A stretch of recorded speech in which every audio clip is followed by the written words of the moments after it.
What's up, everybody? How's it going? Good evening. Testing one, two. Get a little background music. Mostly so I can adjust my monitors so they sound right. Always terrible at figuring out how to get these in just right. Anyways, hi.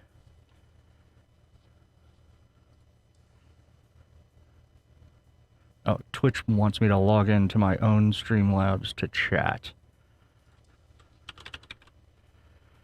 Oh my god, hang on. Give me a second.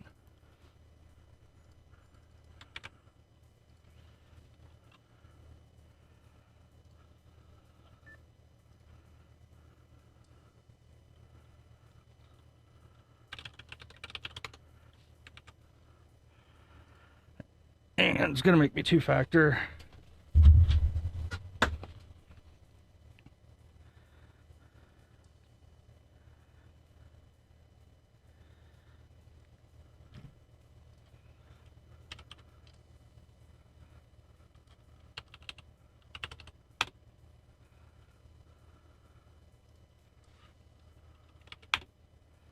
There we go. Now it works. What's up, y'all?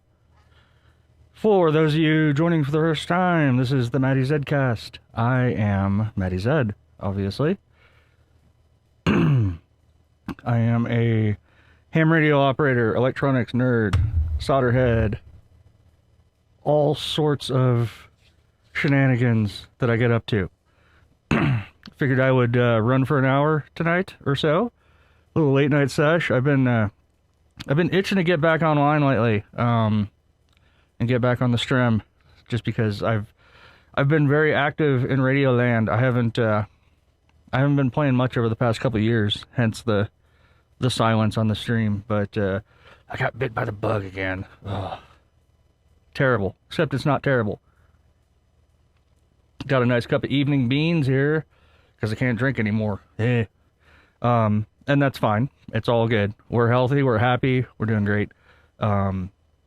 So, yeah. No real agenda tonight. I got a new radio. We're going to play around with that a little bit. Just a little meet and greet. See if anybody pops in. See if anybody wants to talk radio. I promoted this on Blue Sky, as I should, because we don't do Twitter anymore. Eventually these will sell, right? I love them, but they're a pain in the ass. We are going to play with the new truck radio, actually. I got it set up right here. This is the overhead here, coming back from the back shelf. Hi, Annie. It's good to see you, my French friend. Have a good night. I will see you soon. So I got, let's see, let's test all the camera rigs. So main, this side camera, this kind of split thingamabob, this different split thingamabob with my main machine. That's just me. That's just me. Okay, cool. Everything works great. So, yeah, that's what I've been doing, is just like remembering how to work Streamlabs. I got a little 10 keypad over here to switch scenes. It's pretty fun. So, what to get into first? So what have I been up to lately? I have been trying to use all of my radios. So I have radio acquisition-itis. I've picked a couple up recently, so I wanted to make sure to get on the air. So I got this cool new thing. This is a web-based ham radio logging program. It's called CloudLog. So this runs in a Docker in one of my servers here. Just a little, it's PHP, MySQL, the whole LAMP stack shit. It's actually really nice. And it gives me a little warning that I haven't talked to anybody today. We're going to solve that problem. Let me zoom in a little bit here. So the main camera, you can see it kind of on the side up here. I use a my old 14 Pro Max for the camera, so that's the main camera, actually. And it uses a program called Epic Cam Pro, which talks to Elgato Cam Studio, which then presents it as a webcam device to Streamlabs. So big old pipeline. It's really cool though. Since it's Elgato, it has tie-in to the rest of the ecosystem. So I got a little Stream Deck here, and it lets me zoom in and out. I got zoom button set up. Lets me switch lenses. Like that's actually the 3x lens. I won't punish you with that. It's also got the wide lens. But I just leave it on this most of the time and just kind of hang out. Play with the zoom. I'm not sure if I like it there or there. I'll leave it there. Anyways, so that's the setup. I got a new microphone. I bought this Audio Technica a little bit ago. It's fun. It's cool. So yeah, I'm going to see if we can raise a little activity on my new radio. So, a little bit of background. This is a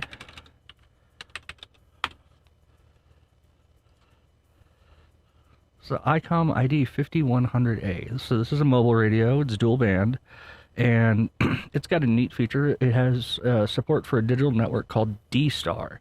Now, D-Star is a setup where basically you hook computers to the internet.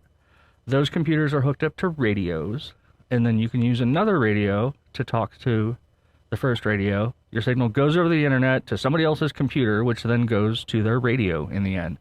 So you have a very long internet audio pipe, basically, between these two radios. They can be anywhere in the world. There's a good chance that we may get somebody from Australia, New Zealand here in a bit, because it's their morning, afternoon, something like that. So that's cool. We might just get some late night Americans too. So let's take a look. So this is the cam on the radio. The left side is scanning just the local FM analog repeaters, just plain old radio. And then the right side is D-Star. I'm going to go ahead and just switch it to single band mode here. And I'll fade the tunes down. And then got my mic. Get it untwisted from all this shit. And let's see here. So this mic is cool. Look at all the buttons on it. It has so many features and functions. I love it. I have one of these for my mobile radio in the Miata too, but I don't ever use it. Well, I use the radio, but I don't ever talk to anybody in the Miata because it's top down and it's a little noisy. So to start out, so we're talking to my hotspot here. You see it says 434.1. It's a tiny little radio that I have right on top of the rack there. 10 milliwatts. So that's hooked to Wi-Fi up there, connected to the D-Star network. It then has an antenna and transmits radio basically at about 100-yard radius around the house.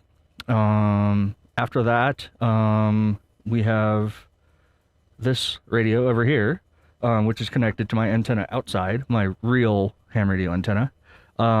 This is set to 5 watts. You don't need anywhere near 5 watts to do stuff like this. You can do it with like 1/100 of a watt, which is what that is up there. So it's way overkill. It's not a problem though. So we're connected to, we're on the frequency for my hotspot, which is a little dedicated frequency. And then there are different features. So there's use reflector, which is just, you want to talk on it. You have to link to it first. So you just like hit the push to talk button and it will connect to that if it's not already connected. Unlink, obviously, if you want to drop it. And then you can do an echo test. We'll do this to make sure that everything sounds right on the stream. This is Kilo Charlie 4 Yankee Lima Victor Echo Test. This is Kilo Charlie 4 Yankee Lima Victor Echo Test. Alright, so that just talked to my hotspot. It's just a parrot repeater. It just says anything you transmit back to it. So I'm getting audio through.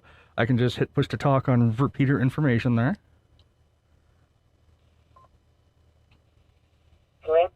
REF030 Charlie. All right, so there's different reflectors. Reflectors are basically like chat rooms, and you have to connect to one in order to talk to anybody else. So we're currently connected to 30 Charlie, as we call it. This is the most popular reflector. So there's probably going to be a lot of activity. There's like it's constantly busy during like U.S. daylight hours. It's been quieting down the past hour or so, but let's see if we can raise some people. Before we do that, I'm trying to be diligent about logging all my stuff here, so I'll pull up Cloud Log so I can grab the call sign and all that. This is KC4YLV, Maddie in Denver, monitoring 30 Charlie. Let's see if anybody's on. REF030 Charlie. See what I did? I was on the information thing, so that didn't actually go out. So let's go to the user reflector. All right. This is Kilo Charlie 4, Yankee Lima Victor, Denver, Colorado, monitoring 30 Charlie.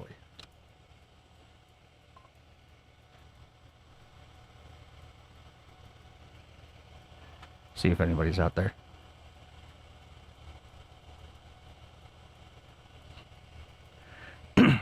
So I've got a couple digital setups now. KC4YLV N4 ADL. Name's Andy. Just outside Louisville, Kentucky. How are you this evening?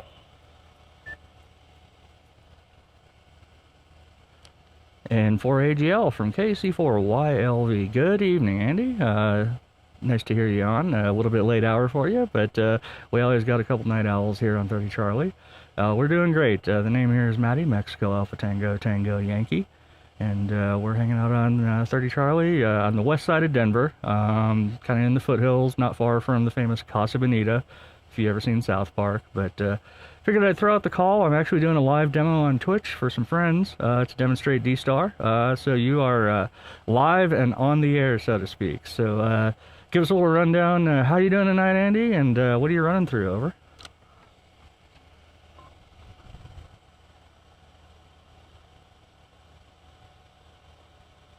KC4YLV November 4 Alpha Delta Lima. Oh, it's great to be a guinea pig here in the Louisville area. So welcome everybody who's listening to this. FYI, I am speaking on an ICOM HT and ID50 in what's called terminal mode. So I am connecting this via a USB-C cable to my laptop, which is a MacBook Pro. That's running Windows in a virtual machine. Parallels is the software, and it's running a little program called Doozy. D-O-O-Z-Y, and that is how I am getting on the network. Hopefully everybody can hear me, and I've been a D-Star user for about the last, I don't know, dozen years or so. I live in an apartment, so it's hard to get a legitimate antenna up.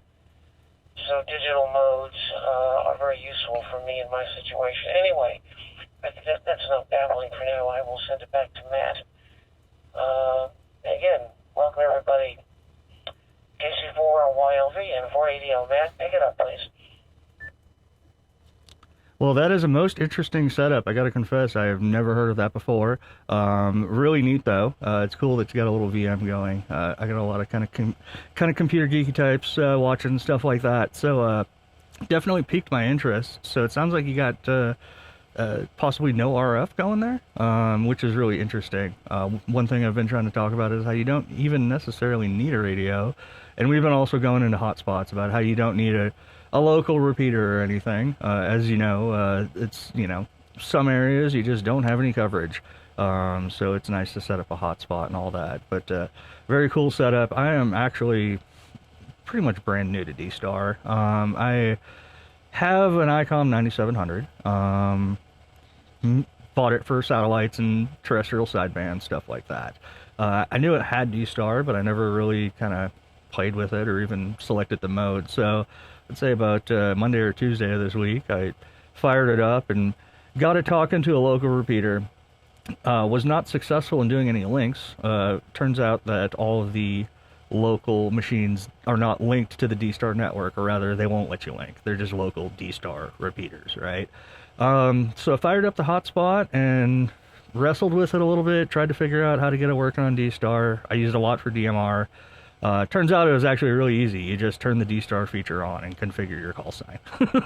So I got it up and running, made a couple contacts on the 9700, and I was hooked. So then I grabbed out another toy that I bought last year, my ICOM ID51 HT, and I was like, well, let's try to get this working. So I fired that up, configured it, and worked great. Loved it. So I got bit by the bug really badly at this point, Andy. I went on eBay and I found a great deal on a ICOM ID5100A. That's kind of what we're demoing tonight. I got it in earlier today. Just set it up and got used to it. It's very similar to the 51A HT. So I didn't have any problems with it. Set it up, rocking and rolling. So I got the camera pointed at the screen and everything. And showing it off. Boy, it's a great radio, and I intend to put this in my truck. So I got a little D-Star on the road. So that's the long story longer here, Andy. And kind of how I got into it. Like I said, I've been a big DMR head for a long time. But D-Star is new to me this week. I'm having a blast. I think it sounds better than DMR. And there's been a great community on 30 Charlie and elsewhere on the D-Star network. So I've been having a great time. N4ADL, back to you from KC4YLV.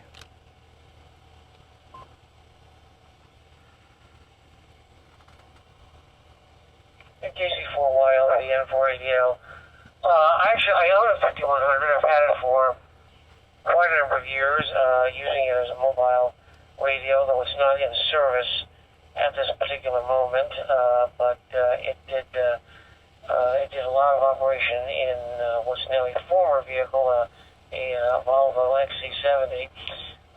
So yes, excellent radio. My first D-Star radio was an ID31. Which was, I think, well, I guess it wasn't the original HT from ICOM that did D-Star, but it was the first HT that really made it convenient and so forth. It was UHF only, and then I acquired an ID51, and now I'm on an ID50. I do think D-Star is kind of, I'm not sure I should say struggling, but it's not what it was some years ago. I think DMR, which I'm also active on, has really taken over most digital interest. There's far more activity on DMR than D-Star these days, certainly in this country. Japan is very different. D-Star started out as really Japanese-centered. D-Star is huge in digital Japan. mode, I think it still is extremely popular there. I've observed much less activity on reflectors, D-Star-wise, compared to, even 3 or 4 years ago. Again, I think mostly because DMR has just become, for many people, the dominant digital mode. Anyway, but it's good to hear you on 30 Charlie, and I'm going to give you a good night final transmission here, because it's time for me to get to bed. It's pushing midnight. Well, it's 11:20 p.m. here, and I've got a lot to do tomorrow work-wise. So I will send it back to you one more time, and thanks again, and hope your demo has been successful. And I will look for you down the line, as we say. KC4YLV, November 4 Alpha Delta Lima, Andy, in Jeffersonville, Indiana, directly across the Ohio River from Louisville. Take care. Bye-bye. All right, Andy. Well, you've earned some rest. You've done a great demo for us to show exactly what D-Star is all about. Great contact, and it was great meeting you and chatting with you. I will definitely log you and keep an eye out and hear you again on the data packets. Can we call it airwaves? Maybe, but we will chat with you again. So you have a wonderful evening. Rest well, and we'll talk again soon, Andy. N4ADL. Good evening from Maddie in Denver. KC4YLV. I'll be clear in QRT. Good evening, 30 Charlie.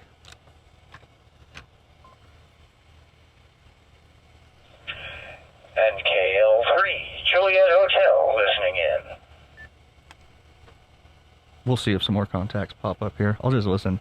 But yeah, that's what it sounds like. It's good. There's no static. There's no noise. you get their little call sign popping up down there. It's really cool.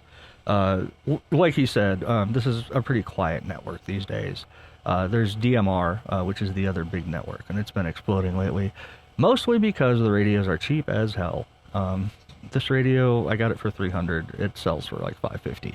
The handhelds are like $500. These are not cheap rigs to mess with. So that's been a barrier to entry a little bit, unfortunately. So, KL3, Juliet Hotel. KL3.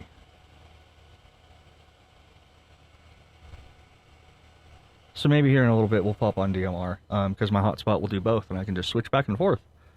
And I got a little handheld. Let me grab that, actually.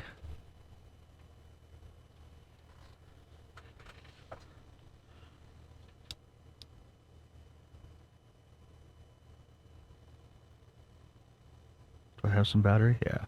So this is my DMR handheld. It's made by TYT. It is a cheap Chinese radio. It's actually built really well, but it was $80 versus the several hundred for these. So yeah, DMR is a different network. It's stolen from Moto Turbo. KL3JH, this is KC3, Romeo Papa Uniform. Oh, we got a contact here. We'll talk about DMR in a sec. Yes, sir, I am. Go ahead, name here is Pat. Oh. KC3RP. Gotta log this contact real quick. Georgetown, Delaware. All right. Yeah, I haven't talked to you in a while. How things going up there in the Great White North? Oh, definitely getting a little chillier. I mean, we've had a snowfall, but it's still mostly just up in the mountains. And I think we topped out today. A little bit of packet loss there. 30 degrees at my home cute. Go ahead. So he's in Alaska. DC3 Royal Papa Uniform. Yeah, I tell you, just found my brother up in Washington State, up at the ranch up there, and we got 3.5 inches up in the mountains up there, up at the pass. 3.5, hey? Oh, check on that. Yeah, going up north, probably, I don't know, probably about 60 miles north of here. I think they had, actually on the highway, I think they had like 6 inches, so it's definitely getting closer. Real numbers there, right, fellas? KC3 Round Pop Uniform. Yeah, well, hopefully we get some snow up there this year. It's pretty dry everywhere. I know out here in Delaware right now where I'm at, just temporarily, but out here in Delaware, we're in a severe drought warning, and we haven't had. So as a quick note, if you put, so these radios all have GPS in them, and you can set them up to transmit your location. So if they have it turned on, you'll see a little line pop up, or a little screen pop up with their compass direction and their heading and stuff like that. And it's fun to talk to somebody in like New Zealand or something, because it's like fucking 7,000 miles south or something like that. Really fun. They don't have GPS on yet, but some people do, and you'll see that pop up on a special screen when it's in play. This KC3 World Hip Hop Uniform, I need her to chuckle for the night. Yeah, been there, done that. I've seen it like that up there. Believe me. But hopefully things dry out a little bit. Well, where it gets stupid, and I think I explained this to you before, because I know we've talked, if you call ground level at my barn 0, going straight out of the barn to the fence line, about, 75 feet away, there is approximately a 6-foot difference, as in the fence line is approximately 6 feet lower than the barn. And of course that area has a high water table anyway, so when it rains a lot or when the snow melts, the bottom side, so to speak, of my corral turns into lake corral. I've been trying to get Fish and Feathers to come out and stock my pond while I wait for breakup to complete. Go ahead. Cut a low spot in the yard, make it a lake. I love it. These guys are great. This is DC for your Romeo Papa uniform. Yeah, we're gonna have to call that Lake Pat. How's that sound? Check on that. Something like that. Lake Horse, Lake Pat, I don't know. Either way, it is kind of funny because in the middle of all of that, I'll still have most of the snow gone, but still a little bit there. And, of course, the daggum ducks and geese come back north. And, well, son of a gun, if some of them don't come out and land in my doggone pond, it's like, go away, go away. I don't want to deal with that.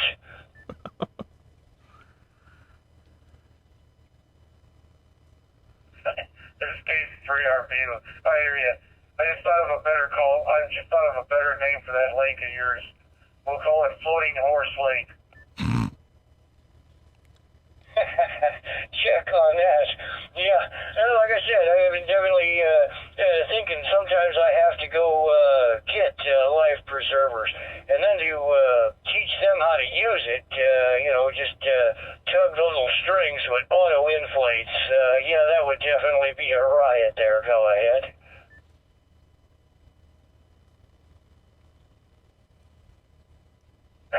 This is Piece 3RP. Yeah, you got me chuckling now. I can just picture that.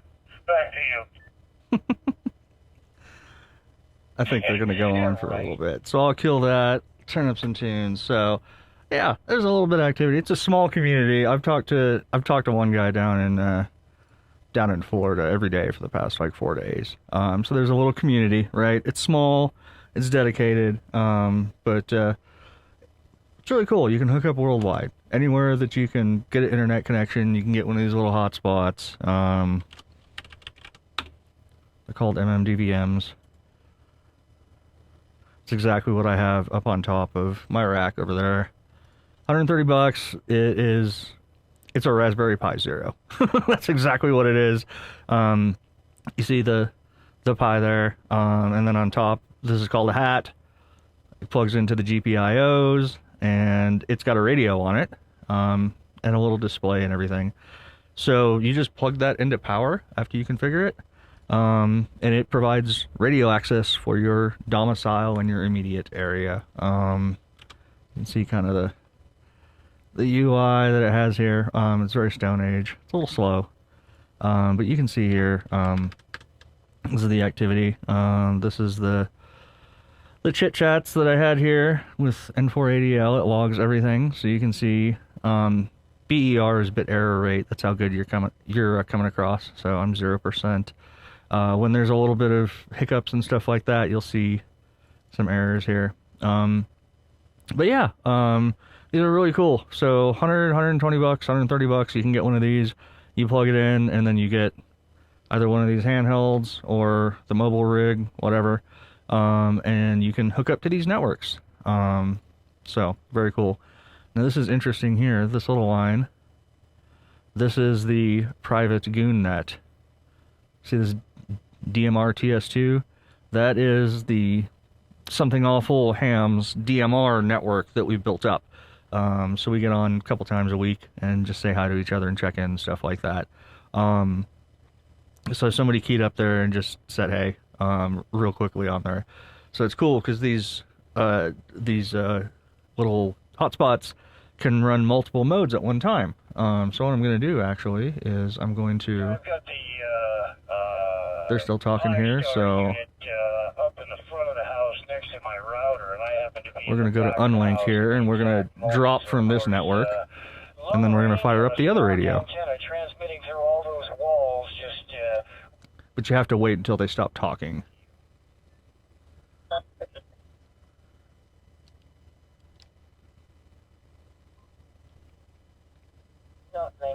Okay, so I've dropped from that 30 Charlie D-Star network. So we're going to look over here and see it says listening to D-Star right here. It's going to change in a couple seconds. Hopefully. And go to idle. Maybe it is? Let's see. What's up, trash baby? Yeah, it's all G-rated, just nice fellas. There's one guy on here who's like very very wholesome. He's like, it's so good to hear you. I hope you're doing well. Bless your family. Like, may the sun shine on your brow. It's very nice. So there's a lot of just nice guys on here. And some girls. There's some women on here, but it is a 95% male hobby. All right. So we've gone to listening. We're not on the D-Star network anymore. So I'm going to turn on my little Chinese DMR network. So this is a separate network from all the ICOM D-Star stuff. This is a network. It's called Brandmeister. It's really kind of a cringe name, but whatever. I don't know why they chose that. So this radio here is programmed with a bunch of talk groups, and I don't know how well this one's going to come across because I'm just using the mic for these radios. I don't have them hardwired in. So I'm going to key up on... You going to focus? Hotspot 91. That is the worldwide DMR talk group. So it's the big chat room for everybody. So we'll key up here. Hear a little bit of RF noise there. Actually, I got to switch to low power because it's not necessary. So we'll see if anybody gets talking on 91 here.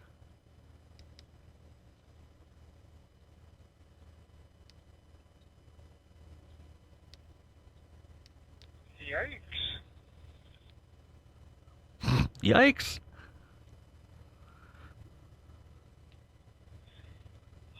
Juliet 4, Victor Mike Lima.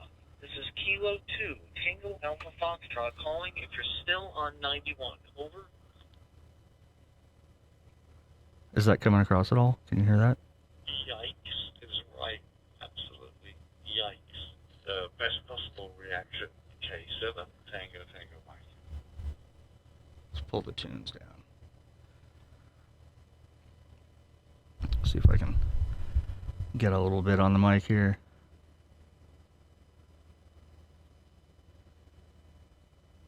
I don't have a big, like a mobile or a base DMR radio, so. See if there's any activity. Kilo 7, Tango, Mexico.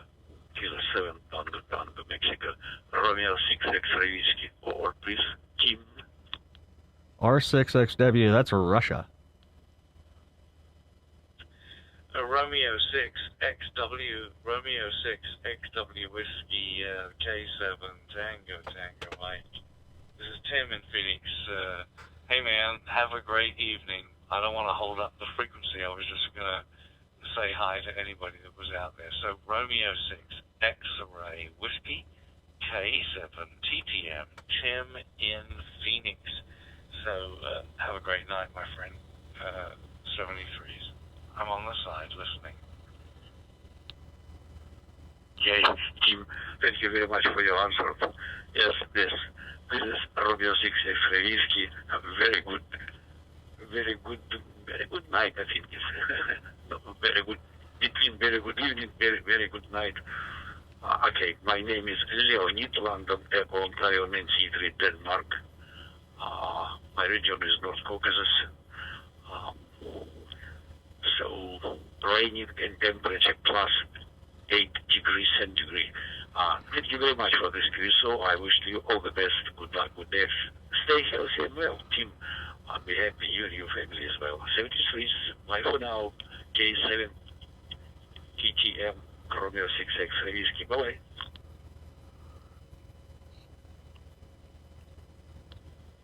There you go, kids. There you go. That's what it's all about. Thanks, man. Absolutely brilliant. Romeo 6 X-ray whiskey. Fantastic QSL. K7 Tango Mike. K7 TTM. Tim in Phoenix. Flowers to you, my friend. 73s from Phoenix, Arizona. Flowers to you. Oh my God. Thank you very much once more, and bye for now. But I ask you, please send confirmation about this quiz on qz.com, and you can open page with my call sign. You can see all mountains that surrounded my town, Nalchik, with know the topic. It's very interesting, by the way. Okay, and send, please, I repeat once more, send, please, confirmation about this QSO, and I'll do the same right now. All right. I think Tim in Phoenix has had one or two, maybe. He was excited. God bless Ukraine. Somebody's shitting. Somebody's shitting. Hey, November 9, Mike, India, Charlie. Mike, your God bless Ukraine was certainly appreciated here in Phoenix, Arizona. Look, let's hope everybody finds some peace sooner than later. Absolutely. N9, MIC, Mike, your comments are completely appreciated here in Phoenix. Kilo 7, Tango Mike. This is Tim in Phoenix saying good evening and 73s to everybody. I'm just going to sit on the side. I know that when I key up, I tend to sort of control the channel. This dude's hammered. I love it. I don't mean to do that. He's having good drunk fun on the radio. I do mean to do it when I want to do it, but I will just say 73s. World peace. Let's hope that everything works out. Mike, your comments were greatly appreciated. I love you, man. I love you, man. TTM, Tim in Phoenix, 73s, my friends. See, I'd kill it for now. That's amazing. It's old dudes in Phoenix, Arizona, talking to Russians, saying bless Ukraine. Everybody just wants to have a good time on the radio. They just want to have a good time. They just want to talk to people. They just want to play radio. That's it. Networks like this, they are worldwide, right? So people don't want to start fights. Like, there could be literally 10,000 other people listening to that conversation right now. So people are chill, and especially as the evenings go on, as you can hear their old K7 TTM Tim in Phoenix. He's pretty loose tonight. He's on the radio. He's just had a couple drinks, loves everybody, having a great time. Wonderful. Nothing wrong with that whatsoever. Don't piss anybody off. Don't talk shit. Don't be a jackass. Just enjoy chatting with people. It's really these networks are very chat roulette-y, I guess you'd say. You just talk to a random person, and over time you'll probably get them again, which is a lot of fun. I really enjoy it. So yeah, that was a DMR conversation. I didn't make a contact. I could if I wanted to. The problem is that this radio, I don't even know if it comes across on the mic line or not, but it's DMR pulses on and off very fast. Much unlike everybody of a certain age remembers the GSM cell phones that would make your speakers go. It does the same thing. So you can often hear it come across like microphone lines that are on a preamp, stuff like that. So it's a little tougher to make a contact right here in the desk when I'm literally surrounded by the wires. But I'm going to get set up so that I can get on DMR and chit-chat a little bit, because it's a lot of fun too. And like the fellow said on the D-Star network, DMR is really popular. It's hot. Tons of people have DMR radios. It's constantly active all the time. That worldwide channel, it's stacked wall to wall with people talking 24/7 pretty much. So it's cool, and there's a lot of people on there, a lot of people talking, stuff like that. The cool thing about DMR is that everybody has an ID, right? So you have to register with a central server to get on the network before it allows you to transmit. You just tell them your name and call sign and just say, hey, sign me up. It's not like, oppressive or anything like that. They don't care. They just want to assign you a serial number, basically. You punch that into your radio, and then the network knows that you're you when you key up. What's cool is you can use that ID number as sort of a private group chat. People can type in like a friend's ID and then just talk to them. And it's just a one-to-one thing. Like, other people, they could tune in if they learn somebody's like serial number, basically, but generally they don't. It's not private. Like, there's no security, right? Like, anybody that runs, like, the internal network can see that you're talking to each other, but you're not bothering anybody else. So you can basically set up, like, a private chat group with these radios if everybody has a hotspot and just key up and talk to all your friends. And that's how we have the Something Awful thing set up. We don't have, like, a formal thing established, because you have to, like, submit forms to set up a talk group that's, like, publicly listed and stuff like that. So we just picked one of our user IDs, and everybody punched that into their personal radios, and every Friday at 7 p.m. or whatever, we just hop on and say, hey, how's it going? Here's what I've been up to this week. So it's a lot of fun, and DMR is really flexible in that way. Lets you kind of set up communication channels to exactly who you want to talk to and nobody else. Or if you don't care, you can just get on that big worldwide network. And there's one for the US, there's one for South America, one for Japan. There's tens of thousands. Big list of them here. Which one is my... There we go.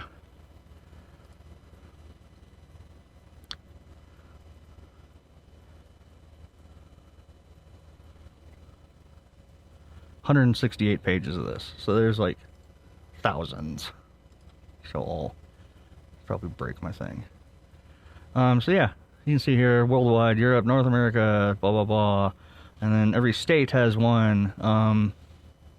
Here's one if you're on Reddit. You connect 9803 and you talk to other Redditors. So there's been so many of these created and set up. So you can find a group of friends that, want to talk with and just hang out on that talk group. It's cool. So here's just Argentina's, just Austria's. Every country has like 20, for all its different regions and stuff. So you can really drill down and talk to a specific group of people if you want. Or if you want to just, throw a dart at the wall and see who comes up, you get on one of the global ones, and you might get that guy in Russia or the guy in Phoenix. It's cool. All over the place. So the digital networks, I think, are really, really promising as far as getting new people into ham radio and stuff like that.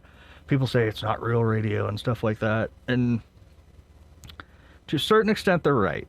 I think that in this world that we're in, long story short, people can't buy houses, so they can't put up big shortwave stations and talk across the world with just radio, right? That these are really good. They let you talk to people, people halfway across the country, halfway across the world, and stuff like that. And yeah, it's an internet pipe in between here and there. But I'm still using radio here at the end. That's still a radio right there. I could take this, throw it in my truck, and talk around town and like phone home back to my little hotspot here. And is it radio? Yeah. Is it internet? Yeah, it's both. But this is really nice. Like, as you heard the other guy mention a while back, like he lives in an apartment in a restricted living space where you can't put up a giant antenna, and he has good fun getting on D-Star, so that, he can talk to people and experience that. And I think that's really positive and really good. And it gives people kind of an outlet and a way to stay interested in the hobby, without having, 10 acres and a couple of 80-foot pine trees in the back. People are like, how much is it to get in ham radio and get on HF or shortwave? And I'm just like, my common joke is like, well, it's somewhere around $500 for a radio, $100 for a power supply, $100 for an antenna, and then $650,000 for a house with 5 acres with a couple of big pine trees that's not in an HOA community, because that's the real cost. You can't put big antennas up when you live in a freaking apartment on the 12th floor of a building, So this new, VHF digital stuff, UHF digital stuff is great for that, because it lets people that otherwise might not be able to operate, or if they are, they can only talk across town, lets them get on ham radio worldwide. And I think that all the stuff is really amazing for that. And it's fun to play with too, because it's a mix of radios and then Raspberry Pis and little circuit boards and stuff like that. There's a lot of hacker potential, and you can really do interesting things with it. So that's why I've really fallen in love with all the digital stuff. Really good, really fun. So that's what I've been into the past Well, I've been in DMR for about a year or two, but this D-Star stuff is really new to me. Like I said, I just got started with it this week, and I'm hooked already because it's, it may not be like, 50,000 people or whatever, but it's like a nice, couple dozen folks that hang out on that frequency, on that reflector or talk group, and you can build a friendship. That's cool. So yeah, that's my big spiel about digital stuff and kind of what I wanted to do to show off the radio that I got and stuff like that. I'm really excited to put this in my truck. It's sick. Like, this thing is just super dope. Like, that's just a control head. And it's like, this has a suction cup mount on it right now, but you can just, like, I'm going to bolt it up to my other radio. But you just put this, up by your driver's seat somewhere, and then jam the radio underneath your back seat or something like that, so it's out of the way and you don't have to mess with it. You don't have to bolt a bunch of shit under your dash and all that. Really nice rig. So I'm excited that I picked that up. Estate sale. So previous owner has passed on to the great beyond, so I got a really good deal on it. It was his family selling it on eBay, so I got a good hookup on it. So yeah, that's what I've been up to. I've been setting up the D-Star network. So the thing is, these little hotspots are really low power, right? They're absolutely flea powered because they're only meant to be used like in your house or something like that. You can, however, get a Raspberry Pi, get the little glue circuit board or whatever, right? That makes the digital packets, and you can hook that to a big radio. And that's what I want to do because I have some large radios, Motorola's. This is one that I have here. I got a couple Motorola GM300s. These are big ass cop radios. They're built like brick shit house, indestructible, and you can basically unlock them to work on ham bands. It's legal. Like, we can use whatever kind of radios we want as long as they don't spew out crap, right? All over the spectrum. We can't interfere with like public service or TV stations or anything. Beyond that, we can use any kind of radio that ends up transmitting on ham bands. So you can take a Raspberry Pi, hook it up to this thing, and then you have like a 25 watt hotspot, right? And that means that I can get my truck and I can talk radio back to the house, which then links to the internet and lets me talk to all those worldwide groups from my car. So that's the next project. I'm going to pull out one of the old motos and see if I can figure out how to rig everything up. So I'm excited to mess with that and kind of see if I can get it working. Most people just use the hotspots because they just want to hang out in their house, but I want to take it a step further. I want to build my own, basically Denver-wide hotspot, right? So that's going to be a fun experiment. They're actually really easy to hook up to. Like, there's just, you can't really see it too well there, but on the back panel of these motos, there's a big 16-pin connector. That's kind of better. There it is. So it's just like PC headers, right? And that's got all the pins for transmit audio and receive audio and stuff like that. You just plug that into a sound card, basically, like a sound card, dongle or whatever that you hook up to a Raspberry Pi, and that's how you connect it, between the data network and the internet and the radio side. I've done it before with some other networks. There's another network. It's called All-Star. All-Star is just analog audio, so you can talk with it. Any of the 9 handhelds I have up there, it's the same concept. It's an internet linked network. All-Star literally uses Asterisk, like the PBX software. The network is a bunch of PBX trunks all over the world. It's not on the phone system, but it uses phone system software. It's really cool stuff. I'm working to build an All-Star node right now because I want to get on that network too, because that's also pretty busy. And the advantage of that is you don't have to have one of these, fancy, expensive radios or whatever. You can just use any cheap $20 ham rig you got. So that's fun. I'm going to mess around with that too. It's easier to set up because it just uses touch tones on the keypad. Like this keypad here, this shits out, 555-1212 touch tones, and that's how you control the all-star radios. So that's yet another network that has the same idea. You talk to a computer with a radio hooked up, that talks to another one halfway across the world, and then somebody else picks up a radio on the far end, and you're talking ham radio with a bunch of internet pipe in the middle. But that one's all analog and voice over IP, like I said. So these networks are really cool. They're really fun, and you can do them from literally anywhere that you get an internet connection, right? And that's where their power is. Anybody can throw $200 at a hotspot, one of the little DMR rigs, and you're on the air, just the same as anybody else. You have just as much reach. You can talk just as far, So it's very egalitarian in that aspect, which is, I think that's cool and that's powerful because everybody's broke these days. So yeah, that's what I wanted to demo. It is coming on the hour. I agreed to get on for an hour to shake down and make sure that all my camera stuff works. We got this camera, that camera.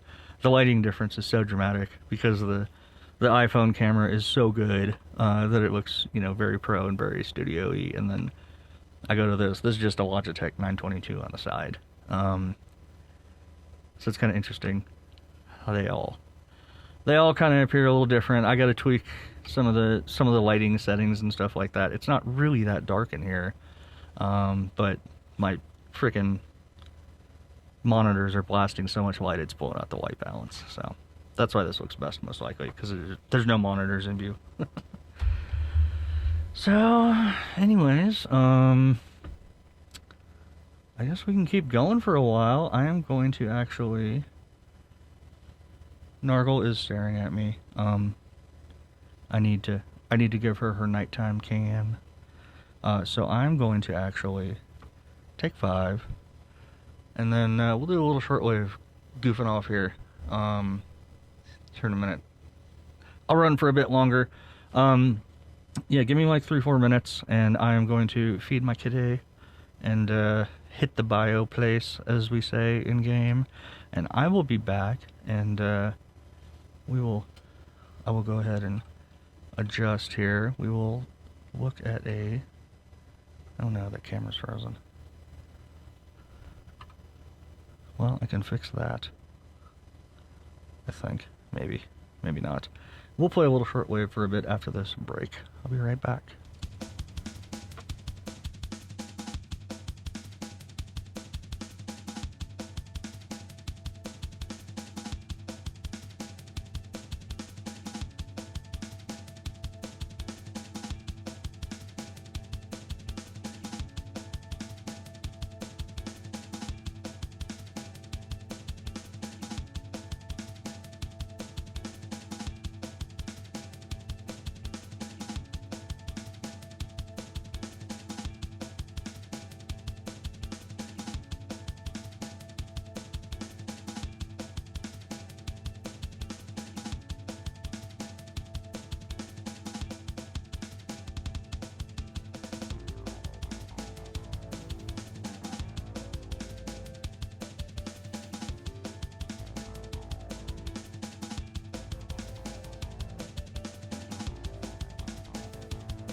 Alright, the kitty has been fed.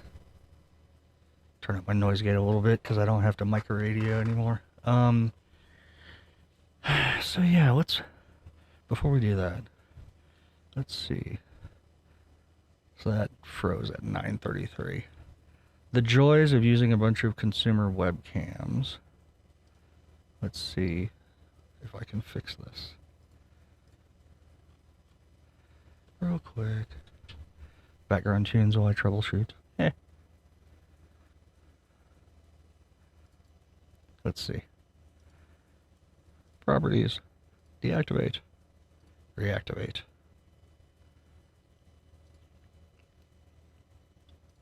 Come on. Come on.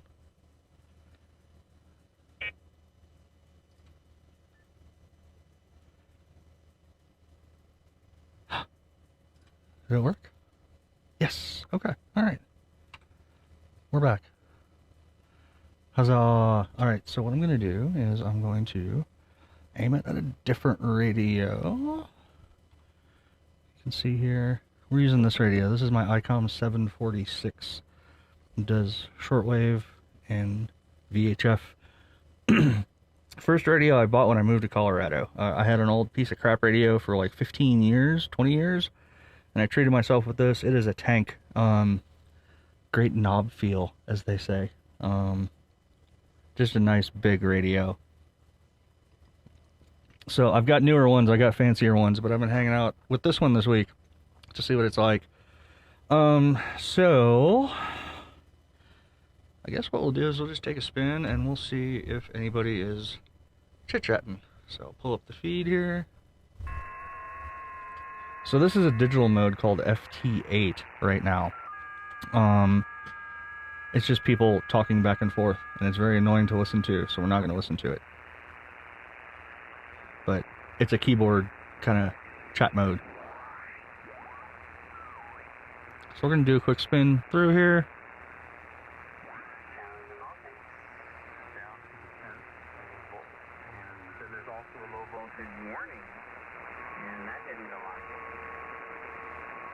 We're going through the 40 meter band, 7 megahertz. This has pretty good evening and overnight coverage. Let's see if I can.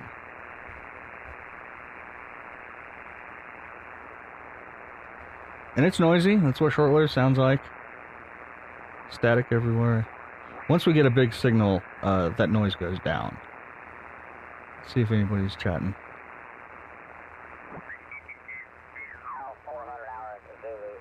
You do not have to be a member of the 3905 Century Club to check in. All amateurs, stateside and DX, are welcome. Our club webpage is 3905 Charlie Romeo Golf, or if you're using that logger, click on the club icon. So this is a net, a bunch of people getting on at scheduled time to talk to each other. You should only communicate when requested by net control or when requested a relay. If you are new to our nets, please let us know. Tonight we'll begin taking check-ins with Master Degree Award holders, original charter signers, and charter members. This group's been around for like 60 years, something like that. So they got a bunch of OG members. If you're a YL operating as a combo located in a state capital, mobile or portable, please identify as such when you check in. And let's look for some additional Master Degree Award holders. Masters, call now. Basically, they've talked to somebody in every state.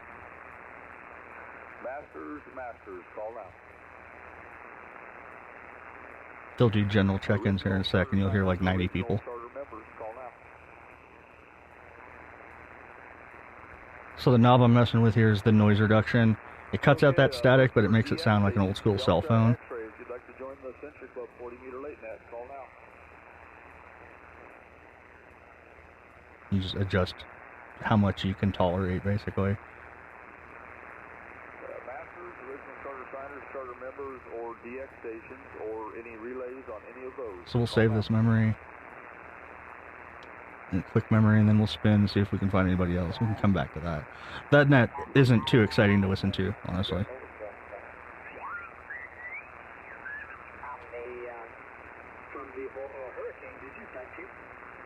No, we're in Knoxville, Tennessee. We got some high winds.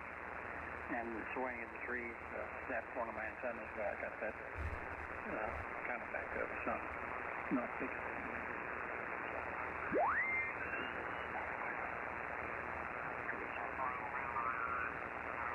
It's honestly better about 2 hours before right now. It's starting to die out a little bit due to the way the sun messes with our ionosphere. Special event station Whiskey 7 Foxtrot. Whiskey 7 Foxtrot. We're going to try to talk to these guys. Any station anywhere. Alright, so you're going to hear a beep. It's going to be the radio tuning. So that basically matched my antenna to this current frequency that I'm trying to talk on. We'll see if we can get this guy. Kilo Delta 9 Yankee Oscar Oscar 59 Washington. Roger, and I've got 259 here in Indianapolis, Indiana. All right, and the call sign is Kilo Delta Pull up the logger. Yankee Oscar Oscar. Mode is lower sideband, 40 meters. Okay, got that corrected in the log. Kilo Delta 9 Yankee Oscar Oscar. Got that in the log correct. Thank you for the contact. 73, this is Whiskey 7 Foxtrot. Kilowatt Charlie 4 Yankee Lima Victor. Okay, Kilowatt Charlie 4 station, go ahead. Yeah, that is Kilowatt Charlie 4 Yankee Lima Victor. The name is Matty. We're in West Denver, and you're coming in 5x7 here. 5x7, over. Okay, I didn't get the whole call sign. I got the Kilo Charlie 4 Yankee, and then I got the Victor. I think I missed the letter. Yankee Lima Victor. Yankee London Victor, over. Okay, yeah, got it now. Yankee Lima Victor, you're in the log there. You're 59 Washington State. QSL, you're 5x7 in Denver, Colorado. Thanks for the contact. Yep, got 5x7 for a signal report in the log 73. This is Whiskey 7 Foxtrot. Whiskey 7 Foxtrot.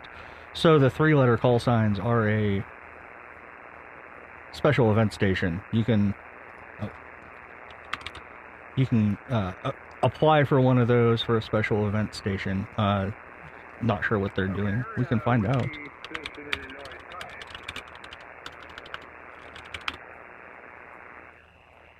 That whiskey station, go ahead, now's a great time. Oh, perfect. So they got a special event station. They're Bigfoot hunters. The Sasquatch Awareness Day special event station. Swear to God, that's who we talked to. Yep, W7F right there. So, yeah, we talked to some Bigfoot fans there right now. Spectacular. Couldn't have had a better demo. Oh, that's too much fun. Alright. So I have made my voice contact for the day. The band is pretty dead, though. So I'm going to call it good for there on 40 meters. We'll kill that. Pull up some tunes. Thank you for the follow. Very good. I'm going to try to roll up on my usual schedule, Sunday evenings and then Thursday evenings for anybody new to the Zcast. I have, believe me, I could go for 5 nights a week if I had the energy. But I gotta pace myself. Little plug for the background music there. Everybody give a hand to Selma FM for giving us some of the best streaming stations for 20 years and counting. So, cool. We worked a Bigfoot station. We talked to some nice folks on DMR. I'm going to pop down. We're gonna go work a little FT8 here, like I was talking about those horrible droning beeps when we first turned this radio up. I'm gonna talk to some people, and I apologize if the screen is small. All ham radio software sucks ass. Okay. This is just a truism. So, what we're looking at here, this is people that I talked to and that I hear over here on the right. On the left is everybody.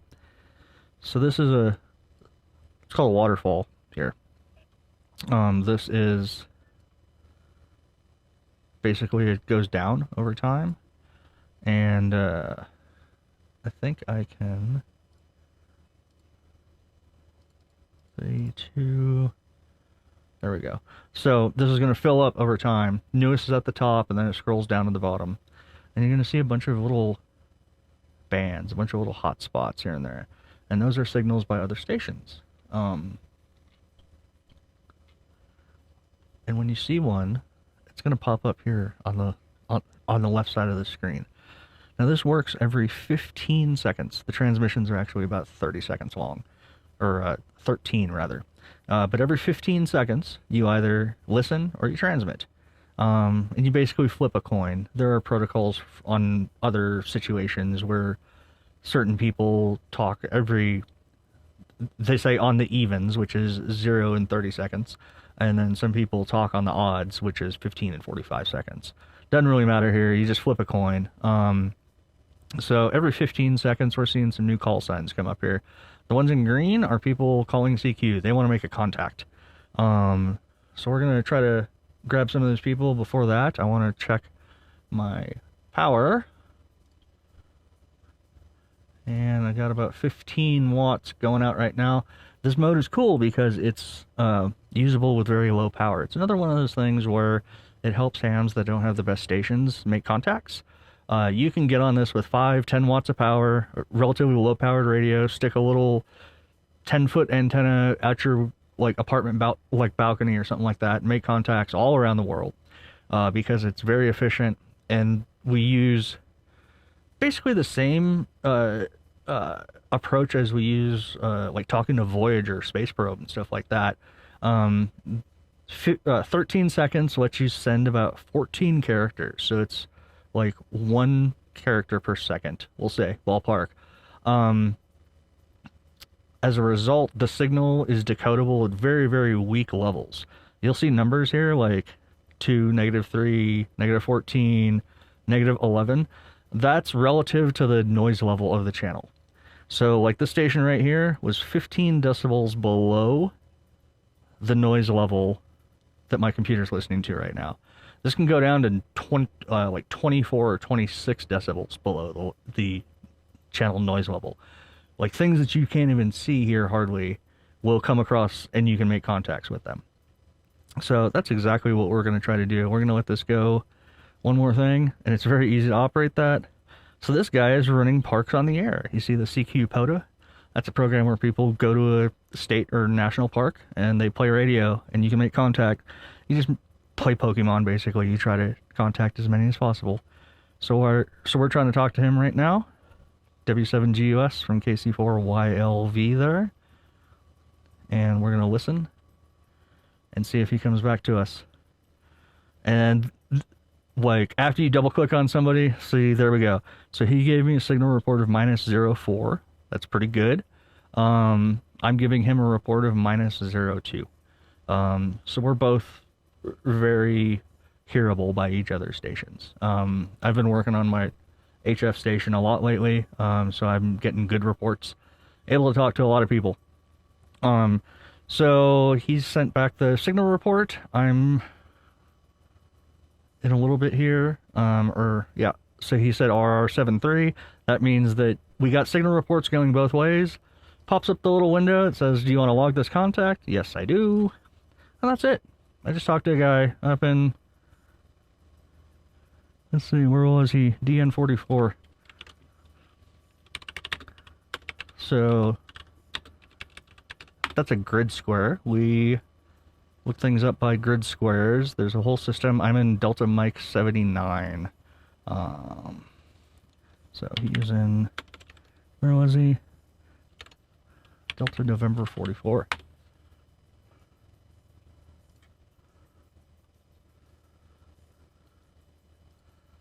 Look it up. Come on. I think the site's broken. Oh, show map. There we go. So he's in Yellowstone. So I just talked to a guy in Yellowstone. Just with some little digital beep boops back and forth. It's funny.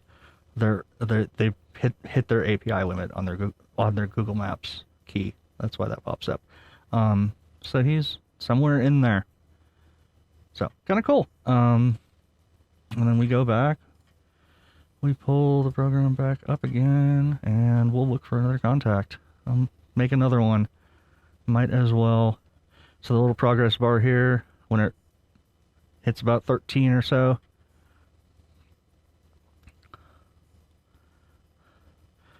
is WY7GUS. Interesting. Probably because he's in Wyoming, so he got the special call sign for that event. Or that might just be his call sign. It's possible. Let's see if we can get this guy. He's very weak. He's minus 24 there, you see?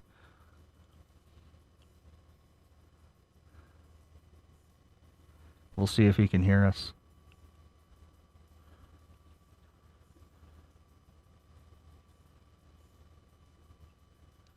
Might be too weak. We'll give it a couple tries and then see. Yeah, no, he didn't hear us. So we'll stop that. We'll try for another round. Sometimes people just don't hear you. Radio's like that. You don't always have a good path in both directions. In theory, radio is reciprocal, right? Like, if there's a path to one location, there's an identical path back because we're bouncing stuff off the ionosphere. Doesn't always work like that. In addition, some people's radios are more sensitive, some are less. Some antennas are better at transmitting than receiving, stuff like that. So it's not always a guaranteed thing that if you hear somebody that you can talk to them. Stations are very different. There's stations called rabbits and there's stations called alligators. Rabbits have good ears, no mouth. Alligators have big mouth, no ears. Meaning they transmit large signals, but they can't hear anybody replying to them. You don't want to be an alligator. It's bad. Let's see if anybody else is coming across. I've talked to that WA4TED like 10 times. He's always on. It's kind of fun to see regulars on here, recognizing call signs and stuff like that. Let's go for this guy. KG7KDJ. Now you notice I'm not logging here. That's because this program automatically builds a log file. Once a week I just take that file and I import it over into my web-based logging that I've been using earlier, and it just reconciles stuff, just flies them in. Fortunately, we have a standard format for that. So I'm now listening to see if he got me. If you see the red block here, that's the frequency that I'm transmitting on, and then the green is what I'm listening on. So he heard me. I got another minus 04 report, and I hear him at a minus 10. So he hears me better than I hear him. Means my station's good. Or maybe his is bad. He might have some noise, something like that. Ain't no telling. There's 1,000 reasons, but usually you'll see within 3 to 6 decibels of signal level, either way. So he acknowledged the signal reports. I say 7-3, have a good night. Log window pops up, another contact in the bag. So you can see that this is very, again, very Pokemon-esque, right? You talk to people in different states, talk to people in different countries, and then you try to catch them all, literally. Yeah. I've had 2 contacts today. I've actually had a lot more than that, but whatever. So you can see here, I imported some of my old logs from about 3 to 6 years ago, so I got 1,073 contacts. This year I've made 306 and 41 this month. 37 countries. So that's kind of interesting. But yeah, you can tell that a lot of my stuff is on FT8 here. But sometimes, like those D-Star contacts, I always log those in case I want to remember who somebody is. It's nice because you can pull up like notes and stuff about individual other operators if they're in your logbook, and you can kind of keep notes. Like, hey, this guy put up a new antenna last week, and let's see how he's doing, checking up, stuff like that. So you can keep notes on your side with this logging stuff. It's quite handy. So let's go for one more. So the CQDX here, he's in Canada. He didn't want to talk to people in Canada. He wants to talk to other countries. America's not really DX, so I'm not going to respond to that. So we'll go one more cycle, see who pops up, and then go for another contact. It's all you, KD9QZN. Let's see if you hear me. I know it's not very exciting to just not hear any audio, but I promise you the radio is working. You can see the red lights transmit, and then that bar graph will be the transmit power. And then on receive, it's the power of the received signal. It's called an S meter. There we go. Got a -7 report. So people do this all day long at work, especially when they work from home. Hint, hint. You can just kind of keep this on a monitor on the side and just click on dudes and make contacts left and right. Obviously, there's no chit chat going on here, right? There's no communication. But it is legally a contact as far as awards go, as far as, seeing how far your station can talk and stuff like that. So there is a use to this sort of thing. This is part of ham radio. It's not all of it. Some people only do this, and I'm just like, how can you exist doing that? I gotta run my mouth a little bit. Is it not obvious, right? So I do this now and then just to kind of poke around. What's really cool is that everybody, so this program is linked into what's called a spotting network. So everybody that I hear here, I'm contacting a server on the internet saying, I heard this person from my location. So what you can do is you get a PSK recorder, and then this right here is a map of everybody that just saw those little transmissions that I've made. The timestamp and everything. So you can see I have pretty good coverage around continental US. I even got some action, like these people heard me. You can click on it and see this guy in England saw me 3 minutes ago, -21. So I was faint, but he could still pick me out, and he could still, decode my digital beeps and boops. So I could talk to him. Maybe he's just not actively looking for contacts. He's just listening. You can just leave this up running all day, right? And it'll upload these contacts to show who you hear. And as you can see, where's the big list here? Yeah, down at the bottom here. Oh crap, you can't see it. But this network has stored 50.6 billion with a B contacts over the past, this has been running for about 10-12 years, something like that. So it has 50 billion of these little spots where somebody heard somebody else, and you just build that up over time, and you get this huge data dump basically of how radio signals have propagated over time. There's actually a really interesting YouTube video about MH370, that plane that disappeared, and how maybe they didn't conclusively prove what happened to it, but what somebody figured out is that there's tens of thousands of us nerdy-ass ham radio operators blapping out RF energy 24/7, 365. Those radio waves bounce off of things, especially up in the air. Big, round, cylindrical things like airplanes. They pulled basically all these reception reports for this exact thing we're looking at right here for the window during which MH370 was up in the air. And they ran a whole shitload of math on it, tons of it. And they found some anomalies. Like they knew from the, tens of thousands of contacts per hour what the ionosphere was doing, what it was supposed to look like, what the signal levels were supposed to look like. And what they noticed is that for a period of time, hams in one location were hearing hams from another location that they shouldn't have been able to. Which means that something was bouncing those signals from ham A to ham B that was unexpected. And they're like, could this be it? And so basically they triangulated, right?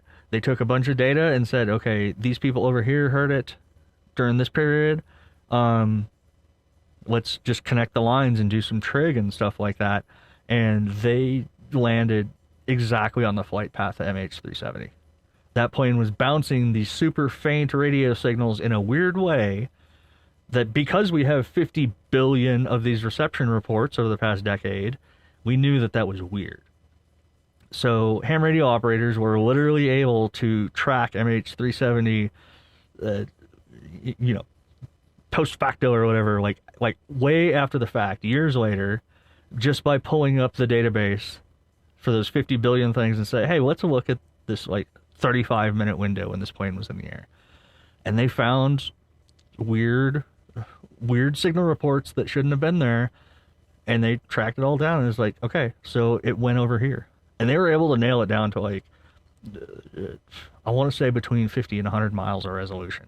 Really, really good, considering that these are fairly primitive, just shortwave beep boops, right? It's not like radar. You don't have millimeter accuracy, anything like that. But that's one cool story about how this very exact program, those signals that I was just transmitting, helped sort of, maybe not conclusively solve, but it gave a lot more evidence for the final moments of a plane that frickin' disappeared, that we all know about. So that's a fun story about FT8 and related signals.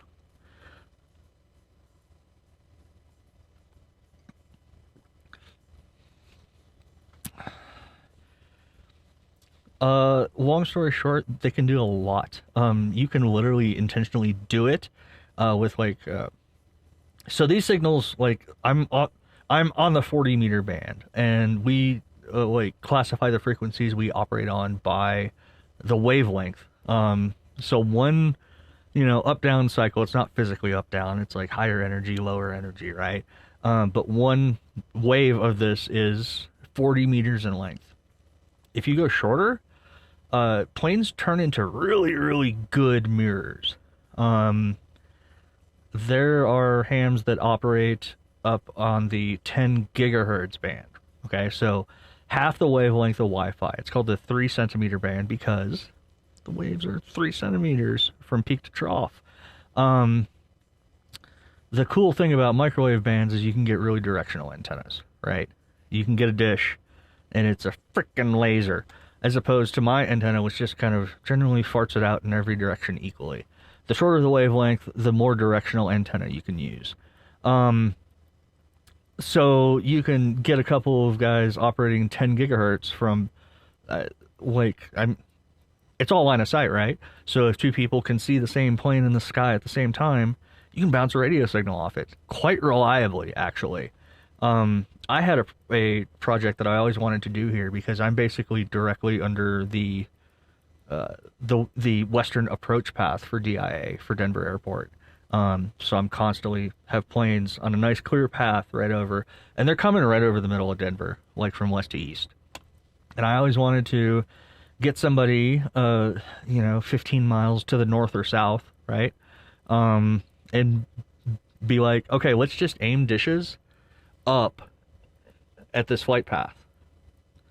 And then in theory, even just 5 gig Wi-Fi, right? I didn't even want to use ham frequencies. I just wanted to try this with Wi-Fi to see if we could basically connect to an access point from across town, even just for 3 seconds or something, by bouncing it off one of the planes, because it's a big round metal body, and when you aim a single radio signal, in a beam at a cylindrical object, it scatters. It comes down in a very diffused pattern because it's round. And shine a flashlight at a chrome mirror that's round or something like that. It's going to reflect in all directions. Same thing with planes and radio waves. So you could, in theory, use planes as a giant, temporary or some sort of reflector in the sky to get signals across town where you otherwise did not have line of sight. I always wanted to play around with that project. Maybe I will someday. But yeah, planes are absolutely very RF reflective. That's why stealth technology exists. That's why the F-117 and all that shit, and the B-2 and all that, that's why they're all flat and jagged. They're covered with weird rubberized coatings and stuff like that that absorb radio signals rather than reflect them. And all those angles on stealth fighters are built. Basically, there's no flat surfaces for an inbound radar like beam. So somebody shines a radar beam at one of those stealth planes, and it's going to bounce it off elsewhere. It's not going to bounce it back to the source. With a cylinder, like a regular plane, you're always going to have at least one spot that's a perfect perpendicular mirror for that radio signal. And that's how radar works. So that's why those planes are all knife edge and stuff like that. And, you know, weird angles, and they're covered in weird rubber shit and all that. It's so that they want to do everything but bounce a signal back to where it is, because that's what regular planes do. So it can be used for good, it can be used for evil, you know. So that was an interesting point in discussion. I'm glad I worked a little FT8. This goes like 24/7, 365. This never shuts down. Somebody's always on. You can run this on all kinds of different frequencies. So I'm on the 40 meter band.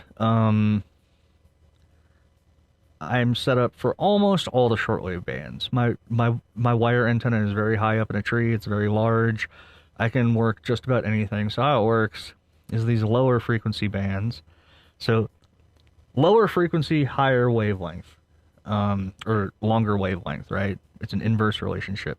So the bottom, and we call 160 meters top band, even though it's the lowest frequency, because in the frickin' 1920s, hams only referred to radio bands by wavelength. They didn't talk about frequencies. Like, there was no cycles per second thing. It was, how long is the radio wave here? So 160 is the lowest frequency ham band, well, for this discussion. But it's the longest wave, so they call it top band. So I can operate on 160,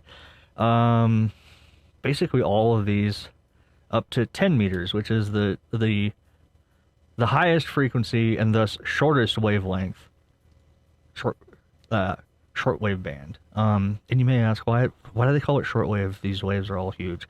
Because back in the day, this was new technology. This was advanced stuff. It's Stone Age now because we have very high frequency, ultra high frequency, super high frequency, which is microwave stuff.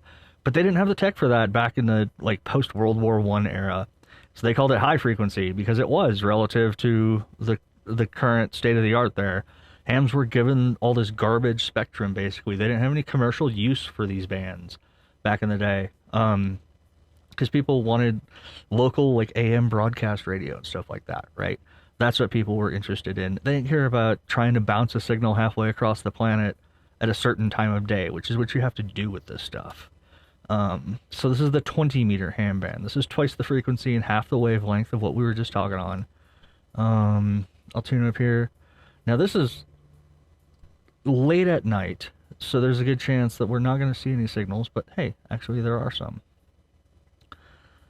So this is all also affected by that 11-year solar cycle that you may have heard about, where you get more sunspots and fewer sunspots. We are right now at the top of the solar cycle, so there's more sunspots now than there will be in any period for the next 11 years. This is my 4th peak of the solar cycle since I got my ham license. I got mine at the peak of cycle 21 or whatever it was back in like 91. You could talk all over the world with like very low power. It was amazing. So like 91 and then 02 and then 2013 was another peak. And then 2024 we're at yet another peak. So this is my 4th. So I've been enjoying radio a whole lot this year because the propagation is really good. That ionosphere, like that big mirror around the world, it's going like gangbusters. It can bounce a lot of signals, and it can do so for a longer time period. At the bottom of a solar cycle, it might look like this at like 2 p.m. And people would only operate on this particular band in the middle of the day. After sundown, the shit would die. But look, it is 10:32 p.m. in Denver, and there's still tons of people on here. And they're from all over the place. There's Nauru, halfway across the world, coming in at a minus 16. That's not too bad. So, let's see here. I'm all tuned up. And we're going to let this go for a cycle. There's a guy from Russia calling CQ, trying to make a contact. Could be not too far from that guy that we heard on the DMR network. But this is direct. I actually heard that guy's signal direct from his radio, which is kind of cool. So let's let it go one more, and I'll get ready to click on one of the greens, or anything with a color, really. All those people are trying to make contacts. EC7DWP. Let's try this guy.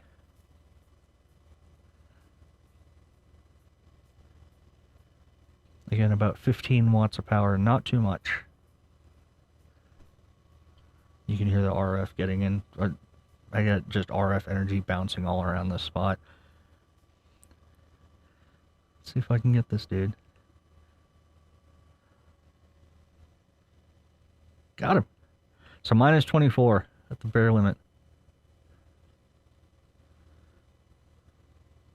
And we're going to reply.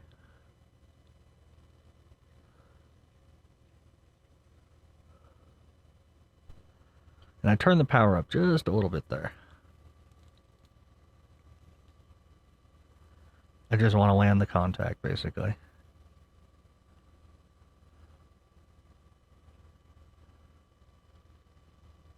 Got him.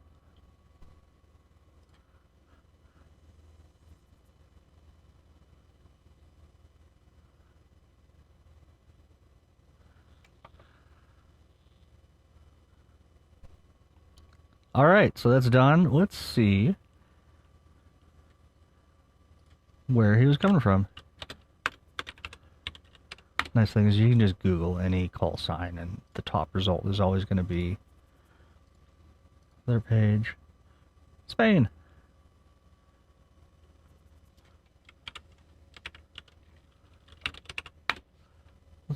Let's look him up. See where he's at.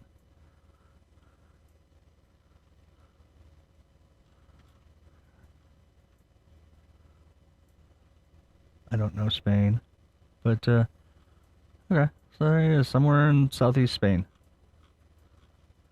Neat. One of the advantages to everybody having their actual mailing address as their license address. It is not the most anonymous thing in the world, but the upside is whoever you talk to gets to see exactly where you're coming from. So, FT8 is very cool, lets you talk all around the world, much like the digital networks, except different idea, right? Instead of using internet links, we're sending just the faintest whispers. These are very, very weak signals, very far, and then we use computers to decode those over time. The idea is like all of the just dark and the blue areas, that's noise. It's random. It's completely random. 100% random. A lot of this is cosmic background radiation even. So we know that it's like it has a very high degree of entropy. So the computer just counts numbers and intensities across this. It's like this is all for fast Fourier transforms, if you ever heard of that. Like spectrum analyzers, that's what they do. This is just a really low speed spectrum analyzer. And it does math and it adds up all these numbers over time, and then decodes that according to the protocol we've established, and that's how this works, and that's why it can go so far with so little power. You know, if I was to pick up a microphone and try to talk to that guy in Spain right now, I'd need like 600-800 watts of power. This, I just did it with 15. That's a pretty stunning difference, right? So this is the kind of digital hijinks we get up to. This is very easy to do because everybody has a computer. You can even like do this with like an Android or an iPhone. You just, because it's just sound waves in and out. Like it just sounds like.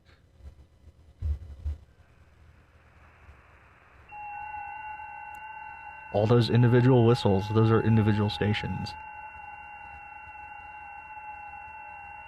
And that's also how you can hear like 20, 30 stations at the same time pop up here.